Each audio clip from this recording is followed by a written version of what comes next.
Good morning. This is Toby talking about low-code, no-code solutions. Uh, as you know, I've been exploring Crosser and Node-RED. And based on that, those are low-code solutions in the industrial manufacturing environment. So SAP defines low-code, no-code as a method of designing and developing applications using intuitive graphic tools that reduce traditional or pro code writing requirements. Pro code writing is part of a development process, but low code development offers an augmented and simplified experience to allow you to make applications quickly. No code is a method similar to low code, but allows you to have less code altogether. And with the end goal of being that a non-technical business user could develop their own application. And there's a reference there. So Node-RED is pretty popular in the industrial side of the house. This is just a quote off of their node-red.org website. People want to understand why they call it Node-RED. He explains it here. It's close to code red, as in a hurry, and red is rapid event developer. So that's how they adopted the name of Node-RED. So some other platforms going on is Crosser, which I've made some videos about. That's real similar to Node-RED. OutSystems, we'll just click there. So OutSystems is more based on IT and other type developments. I didn't get too far in here as to know if they can do, obviously they're interfacing with SQL, but I don't know that they're interfacing with field devices for industrial. So that's one thing I haven't answered yet on that one. The Caspio is similar. Amazon Honeycode was interesting. But it's more of like a DevOps type coordination, and they are making templates that a business user could pull into and not have to involve IT. So that I found interesting. Again, all of these things are the type of low code or no code that would allow you to decrease your production time, and then also, it's more drag and drop and point and click and user friendly that way, as opposed to writing lines and lines of code. Litmus I found interesting. I haven't checked it out. However, they are advertising edge, industrial data structure, and again with the OT/IT interface. Now, what all these guys have in common, and this is what I took from Litmus also. I thought this is a very cool representation as far as ISA 95, and we'll look at that in a minute. But what these guys are all, worried about is gathering data, and it still goes from getting your data. I don't know which side is which here. It's like getting your input data and taking it out, right? I talk with my hands, but so with that in mind, as far as a control standpoint or industrial automation, I think there is room, definitely on the data side with the SCADA side and the HMIs and the MESs, to pull data in this fashion and have it involved with the business network. Now, whether or not we can keep it there or whether or not we're accessing it from, directly from instruments in the field or not, I think that all depends on your architecture and your security and a whole bunch of other things that you may have to qualify before implementing one of these applications. So, but with this in mind, you have to ask, what the drive is for low code. I think it has to do with IoT or IoT devices, Industrial 4.0, all of that stuff. And not to harp on that, but there is a change in our hardware these days, and with our protocols and with the onslaught of more data and protocols like MQTT and the differences that are happening, and then also the push from corporate leadership saying, develop faster. Everybody wants a yesterday now. So a lot of these times, I think we're overwhelmed. And so if we have software that is set up in advance, or that we can set up ourselves and have a layered approach to software development, then I think we have a stronger chance of having a low code environment and increasing those development speeds. So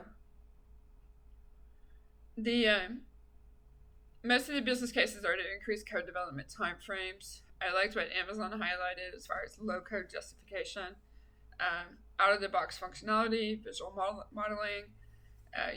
Like with Node-RED, if you're on a network that you can access your data from the PLCs, you can have a dashboard up and running rather quickly. And if you're not doing it, if you don't have a lot of tags, then it serves its point to create a dashboard or an OE display as far as monitoring. So all these things you have to keep in mind. And then Node-RED is free. Same idea with Ignition.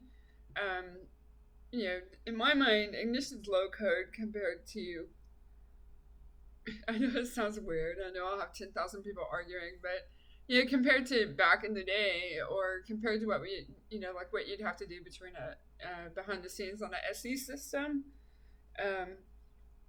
the tag based inputs and outputs has made it a lot easier in our life, and I think we'll just keep expanding on that, and that's what low code is going down that route. So this is just following up on Internet of Things and plug and play devices and the push for faster development, which that made me think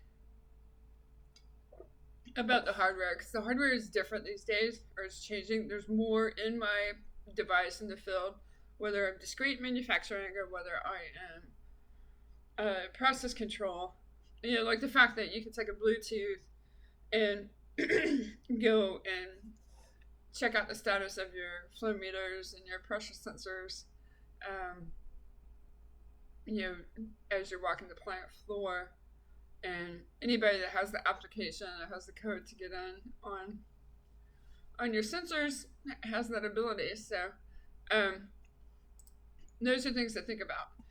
Now, with PLC coding and automation, in my mind, the low code push, or since the time that we started using tags as opposed to registers, we had to start,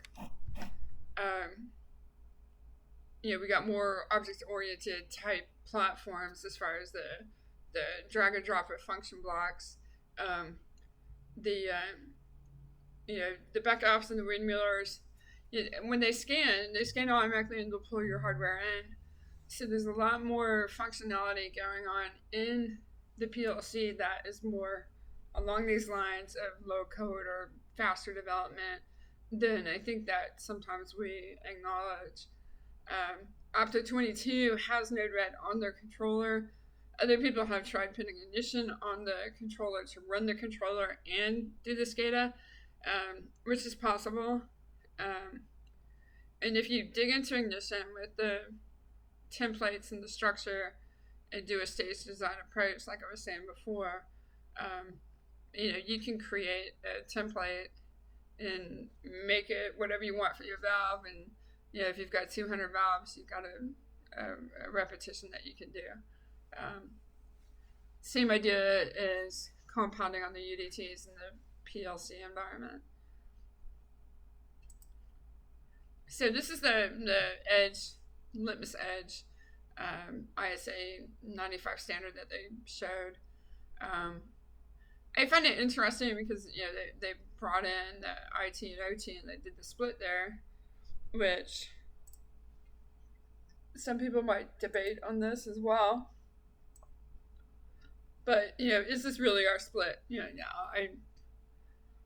I'm sure we cross over, back and forth, but MES and enterprise data is going to be on layer 3 and 4. Your devices that are on 0 layer, as far as your sensors and your instrumentation, to me, some of the availability with MQTT means that possibly these get combined, and maybe it's just one part here going to there. Those are things I think that we're going to see come out of the work, and how the IIoT end of things and low-code, no-code push is going to encourage us to start being more efficient. It's literally about getting the feedback anyway. So if we're controlling the inputs and the outputs, or controlling the inputs so that we know what to expect on the output side, then it makes it easier if we've got less things to go through.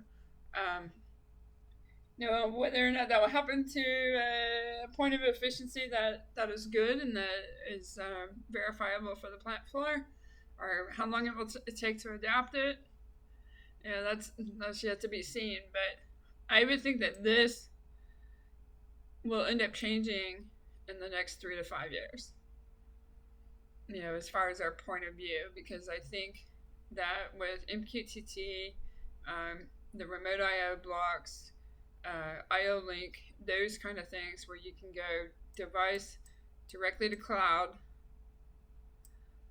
it alleviates some of the middlemen. Whether or not we're implementing that right now, that would be a whole other thing, but that's where I see it going. And just so you understand, ISA 95, it's in relationship to the network layers as well. But again, we have, I use D for device, and then this way would be cloud. Is that probably more like sub-cloud, so minus cloud. And then, this is where they were dividing it. Actually, they divided it here. And that was considered IT. And this was considered OT. I think some of this may get squished. And just have 2 layers, or 1 layer, combine all these for the purpose of operations on the plant floor side, as far as the sensing and transmitting. And the reason why I say that is because the hardware in the instruments is allowing us to have more in the instrument, so we are not stuck on having to do the middle pieces that we have been doing recently. And some of that is because of hardware. Hardware changes here, but software changes here. And that's, to me, that's where MQTT comes in. If my hardware can automatically do that, and I can receive it here, then I don't care where my node is on the plant floor. And if I've got a software application on a server or whatever that can send the command back out for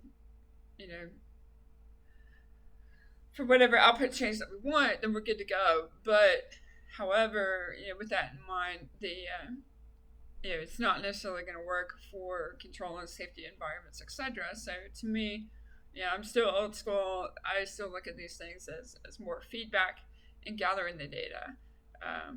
But you're going to be able to command from the cloud. I mean, we did that with a display with Node-RED, and hitting a button from the Node-RED screen, and it being able to toggle start stop scenario in the field from more than one state away. So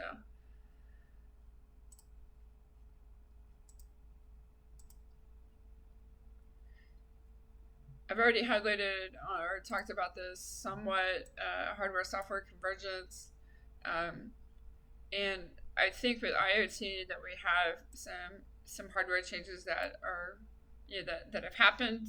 I think there will be other hardware changes that are happening. So is software keeping up? I think this is very industry dependent. In my mind, we're behind in software in some instances, and in other instances we're ahead. How to define that, I don't know. It gets kind of fuzzy. And then this is what I was saying before. The field devices are smarter. You got Bluetooth in the field. You got MQTT going straight to the cloud. You've got the FPGAs that are on the field device are doing more with less. So your computing strength in the field, on the device, or on the edge has changed. And so then that means that we have the ability to change our software and to make more of this low-code, no-code, or predefined things in more plug and play. Again, how long it will take us to implement that, I don't know. And the push seems to be that it's now, and you can just go boom and make it happen. And there's still a lot of integration that has to happen no matter what. So understanding your equipment and understanding your software is key. So I've had some discussions lately in interviews and with some customers that about hardware and protocols and software and design focus. And it's amazing to me that we're still, in some instances, trying to separate controls, as far as software and hardware. And the software and hardware will always be connected. That's my opinion, but I don't see how you can get around it. One of the things that's influencing your software today is the hardware and the protocols. The more advanced that we get our hardware, I believe that low-code, no-code would be more advantageous, that it'll be easier for us to do. So and MQTT is pushing this, or the idea of MQTT as far as a easy transfer protocol. And I brought this up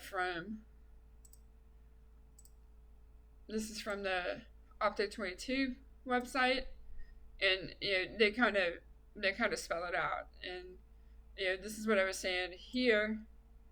Eventually, I think we will have less hardware in between, from the device on the floor to the interface up here. And this representation, they have the SCADA on the IT side in the historian.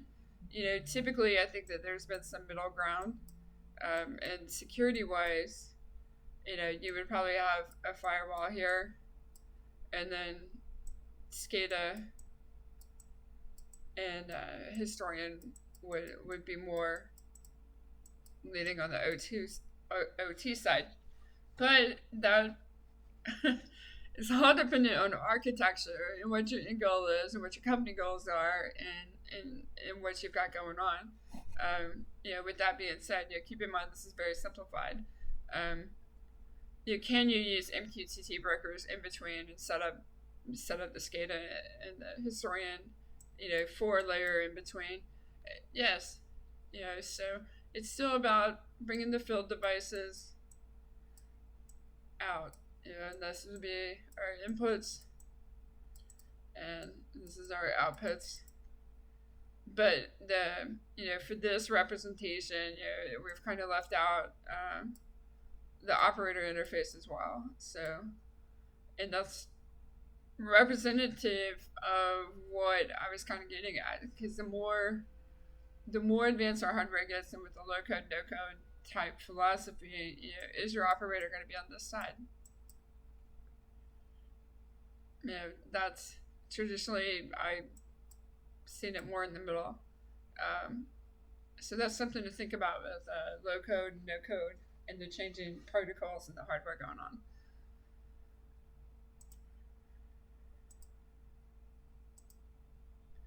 Alright, so this is an example of Node-RED MQTT data capture.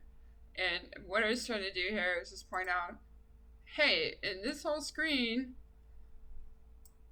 I can grab 1, 2, 3, 4 tank readings, put them off to a display, write them to a CSV file, and also drop them in my SQL database. And that's one sheet. So I know it's not about real estate, but the simplicity of this wasn't, or the complexity of this wasn't that bad. And it's drag and drop and connect and play, and it's Node-RED's pretty enjoyable, right? So then I was comparing it to, all right, so what do I got to do with Mitsubishi? And this is kind of on the extreme flip side, because the Mitsubishi controller that we had did not,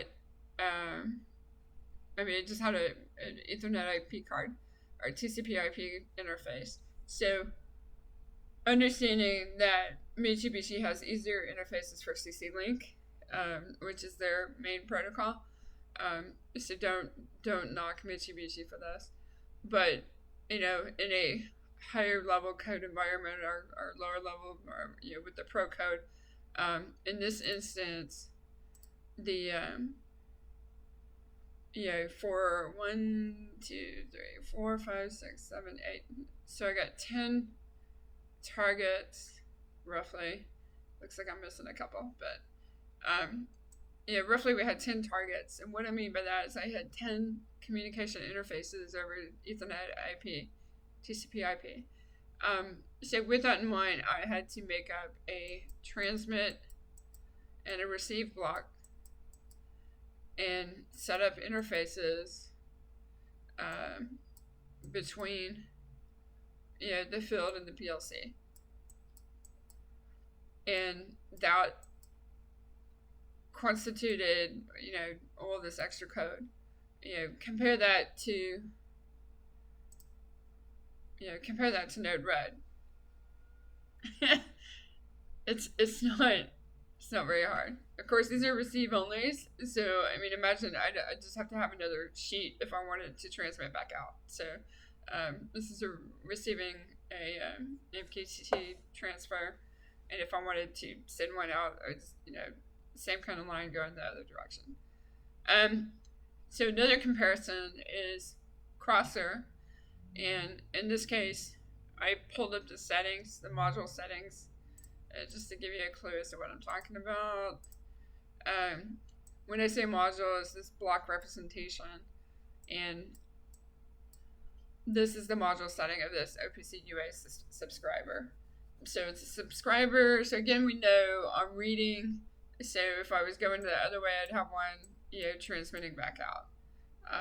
So I didn't leave out half of my transmit and receive. But still, you can see that you can do it on a page when you're dealing with node objects. And this was my tags, my tag inputs that go into that OPC UA subscriber. So I'm able to, label the tag, set the ID, and then get the data into my system to display, and then aggregate it, and then, calculations, and then put it out. This property mapper puts it to whatever I want to display on a tag board or whatever.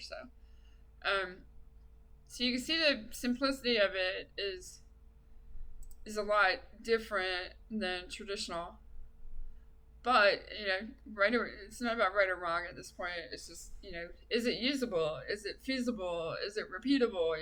Those are the kind of things that should be going on right now, in our heads as far as what we can use and what we can't use.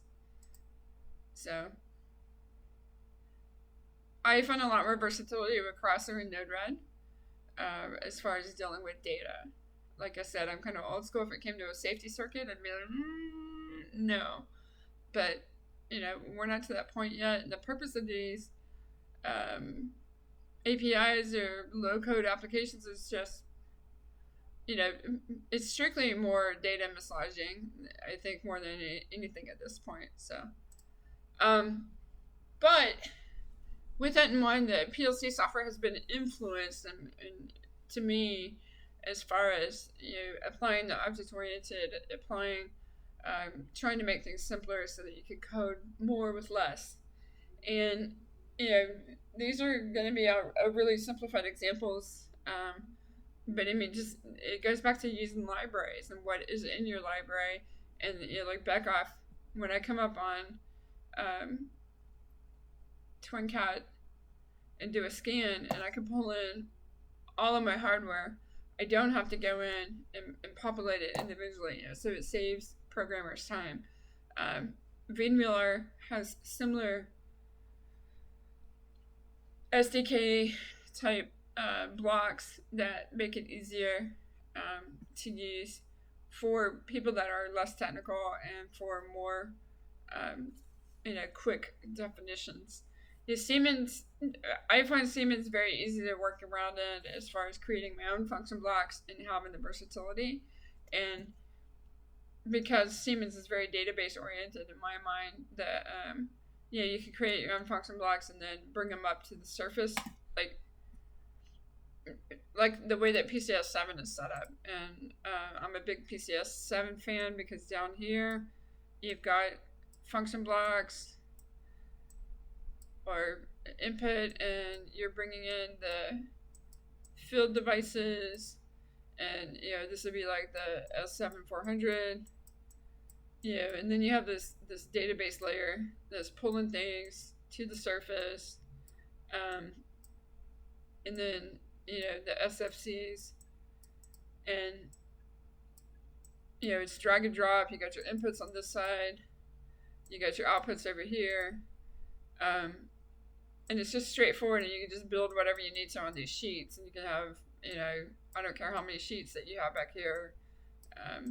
You can build your PCS 7 to be as big as you want, and then after that layer, you're dropping it off to WinCC, and of course that's server based. So there is a complexity to it that most people won't have, or most people will balk at compared to what they're used to, I guess. I don't know. But once you learn what the tools are, then it's very easy to make a function block for your field device, and we're just going to call that like block A or whatever. And then up here, I can instantiate block A 20,000 times, ... and then display it the same way on WinCC tank level. And that to me, if you take the object-oriented building functions and doing things that we can repeat, or templates and ignition, then we are already creating a low-code environment, or we're taking the steps to get there. We're not quite like Python, where developers have competition about, hey, I can write this in one line as opposed to 3. But, you have to start somewhere. So that, to me, is the way that low-code, no-code is affecting the PLC world. And some of this has been around the last 6-7 years, so, it's not like we're that slow to make changes. So this is another example that I found. Luxon, they are advertising building automation for home and office commercial, and literally this this application is super cool to me because you literally go in and you choose your room, and then it's not on the screen, but down here you could have devices, and then I drag and drop these in here, so it's almost like I don't know if anybody's played in the Lego functionality as far as the Lego software that they use for their little robots and automation systems, but and I'm not equating Luxon to Lego, but the drag and drop and then connect, and you should recognize PV and SP. This is like a controller. It's simple. It's simple to do, as far as developing. You still have to know the controls behind it. You still have to know, set point and process value.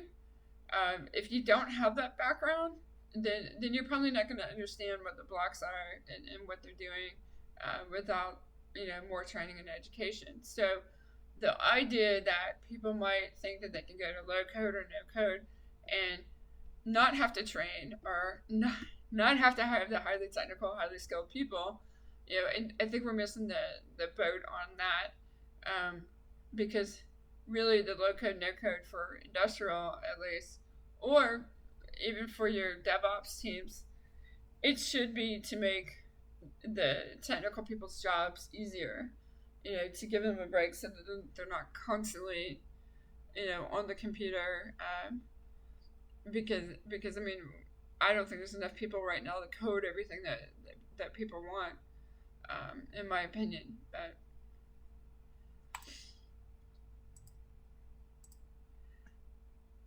all right, so and I'm just highlighting that here.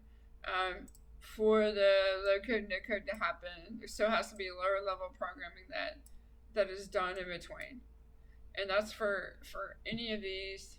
Yeah, because even somebody is behind the scenes making a node function that we use in Node-RED, and it's it's open source software, but somebody's working on it, so those nodes don't just appear. You still have to have a developer that builds these and make them happen. So there's still a lot of programming that goes behind the scenes in the low-code and no-code environments. And I wanted to highlight Universal Robots, Polyscope. So to me, this is a big deal. So I don't know everything about Polyscope, and I won't claim to. But if you look here in the description from their website, selecting nodes from a menu and placing them in order of operation. And look here, we got node programming, built-in flexibility. So UR has capitalized on the open source code and the open source environment, and they have said, hey, if you can come in with Polyscope, then you can be part of the UR family. They're calling it something else, but I don't have all the fancy words in my head right now. But like all of the people that are providing, like Robotique providing a palletizer, they have integrated with Polyscope. You've got several indefectors that are integrating directly with Polyscope. So it becomes very plug and play, and they are integrating directly with the UR Polyscope environment. So there is less setup and less development time when the device goes to field. And that is a result of the low code, no code push and this, let's streamline our software to make it better for controls and automation people to use. So that's one thing to keep in mind. When people complain about open source and when they complain about, hey, I want to keep my ladder logic, that's all well and good. But the versatility of Polyscope and drag and drop, and not to pick on mechanical engineers, but it means that I can hand this to a mechanical engineer and they can program the robot and I can take care of PLC issues. And everything gets done and we work as a team. and it's easier. And I don't hear them say, "Oh, it's software this and software that." No, it's drag and drop, and they understood it. So, those are things that that are end goals to me, as far as making development and integration easier. And that's what we're doing with open source code and Polyscope and low code and no code. So I've been diving into business systems and business automation systems. Tritium has the Niagara framework, and they've had this for like 20 or 30 years. They've obviously brought it along. But funny thing is their framework allows them to bring in, they're still working with the old protocol BACnet. We still have, over here, we still have Modbus. These things don't have to go away. We can still use them, but it depends on our framework. And the Niagara framework is HTML based, and then they have JSON tools. So this is 2011-ish, and obviously in the last 10 years we've been, HTML has been being replaced with JSON. However, with that in mind, that means that you've got the boxes up top and the drag and drop and these connections, and you're populating your data in here. But it also gives you the ability to deal with BACnet, Profinet, Modbus, anything that is piggybacking on TCP/IP. Or for those that want to get very, very technical, it's probably just TCP. Maybe it's just IP. I don't know. I'm not a network nerd, so I'm not going to argue it. I go and read, figure out what I can work on, or figure out what works together, and then I purchase. So, but the point is that this framework is versatile enough that it can bring in all these things. And part of what Tritium pushes, which is, they're huge on their advertising, any device, anywhere, any source. And if you can build a platform, a PLC platform that allows you to connect to any device, anywhere, and have any source, then, then you win. It doesn't matter. It doesn't matter if it's old or new. It doesn't matter if it's proprietary or not. If you can talk to it, then integration is easier. And I was just pointing this out because I think the idea of an edge controller and this guy doing very much OT this side and then IT that side, you're gonna get and not just the PLC. And we're stuck in our heads that we're calling controllers PLCs, and that's fine. But a lot of the PLCs these days are not controllers like in 1995 or in 2005. They're actually edge computers. And if you acknowledge that, and we started using it the full capacity, then for instance, Rockwell has had internet servers on their HMIs and in the PLCs. I don't know, probably the last 20 years, and people that are in the water industry or that have remote RTUs, I think they picked up on that the quickest because it's one way of troubleshooting a system that you're not connected to or that you're not on site with. If you can populate the web server that's in the PLC, then you have a troubleshooting device that you can look at remotely, so that you can make a decision to drive 40 minutes. Especially if you didn't have, they had that before they had the remote HMIs, or doing the remote desktops and stuff like that. It's another way of verifying data or validating that you're getting that input coming in and that expected output. So with that in mind, these were just my concluding thoughts. And this is what I was saying a minute ago. The winners are the people that can put the logic together displayed on one platform. And that's, you could do the control and the data collection and put it out. I think IoT has already influenced the PLC software. I think we will keep developing other things that make our jobs easier. If we don't, we're kind of silly. And examples of that is like the cause and effect matrix. Any of the pre-framed, pre-built blocks that are in the libraries that allow you to do something quicker. Alarm setups. Those are things that have been in the environments for a while.